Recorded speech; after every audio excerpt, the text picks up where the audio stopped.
জাহাঙ্গীরনগর বিশ্ববিদ্যালয় কেন্দ্রীয় শিক্ষার্থী সংসদ ও হল সংসদ নির্বাচনী প্রচারের শেষ দিন আজ। শেষ দিনে প্রার্থীদের ডোপ টেস্টের নির্দেশনা দিয়েছে নির্বাচন কমিশন। বিশ্ববিদ্যালয়ের মেডিকেল সেন্টারে জাকসু ও হল সংসদের সকল প্রার্থীর বাধ্যতামূলক ডোপ টেস্ট করাতে হবে। মধ্যরাতে আনুষ্ঠানিকভাবে শেষ হবে নির্বাচনী সব ধরনের প্রচারণা। আর প্রচারে প্রার্থীরা কেউ দলীয় ইশতেহারের কথা বলছেন, আবার কেউ তুলে ধরছেন বিগত কর্মকাণ্ডের অভিজ্ঞতা।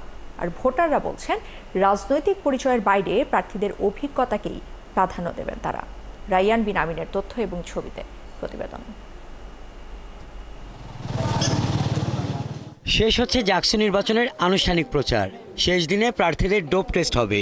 সোমবার রাতে জাহাঙ্গীরনগর বিশ্ববিদ্যালয় কেন্দ্রীয় শিক্ষার্থী সংসদ ও হল সংসদ নির্বাচনে প্রার্থীদের ডোপ টেস্ট করার নির্দেশনা দিয়েছে নির্বাচন কমিশন।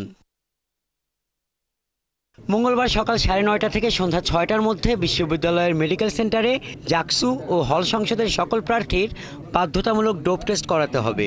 তবে নির্বাচনী প্রচারের শেষ দিন হওয়ায় এখানে যাতে কোনো বিঘ্ন না ঘটে সেদিকে লক্ষ্য রেখে জাকসু ও হল সংসদ নির্বাচনে অংশগ্রহণকারী প্রার্থীদের হল ভিত্তিক সময় নির্ধারণ করে দিয়েছে নির্বাচন কমিশন।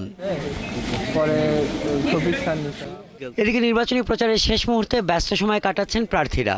ক্লাসরুম, অনুষদ ভবন, আবাসিক হল থেকে শুরু করে আড্ডার জায়গা সবখানে ভোট চাইতে ঘুরছেন তারা।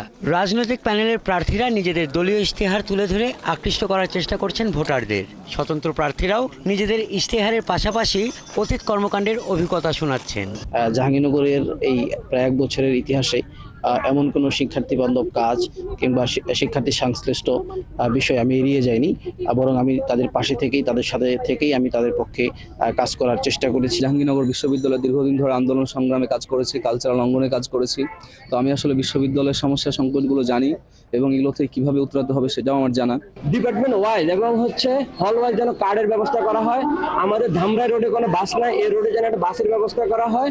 তারপর আমরা যেহেতু সায়েন্স ফ্যাকাল্টির স্টুডেন্ট হিউজ পরিমাণ আছে, এই যে রিসার্চের জায়গাটার জন্য বাজেট খুবই কম হয়। আমার কাজ হচ্ছে এখানে যেন বাজেট বৃদ্ধি করা যায়। আমি মেইনলি নারীদের নিরাপত্তা, তাদের স্বাস্থ্যবিধি এবং যেটা নারী উদ্যোক্তা রয়েছে তাদের জন্য আসলে আমি তাদের মানোন্নয়নের লক্ষ্যে কাজ করতে চাই। এদিকে দীর্ঘ 1 যুগ পর জাকসু নির্বাচনে ভোট দিতে পারবে ভেবে উচ্ছ্বসিত শিক্ষার্থীরাও।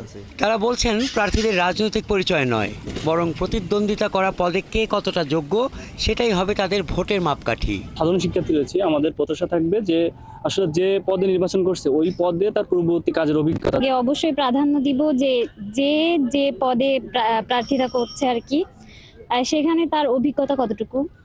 এখানে আসলে আমি কোনো রাজনৈতিক ব্যাকগ্রাউন্ড কে প্রাধান্য দিব না। মঙ্গলবার মধ্যরাতে শেষ হবে আনুষ্ঠানিক প্রচার।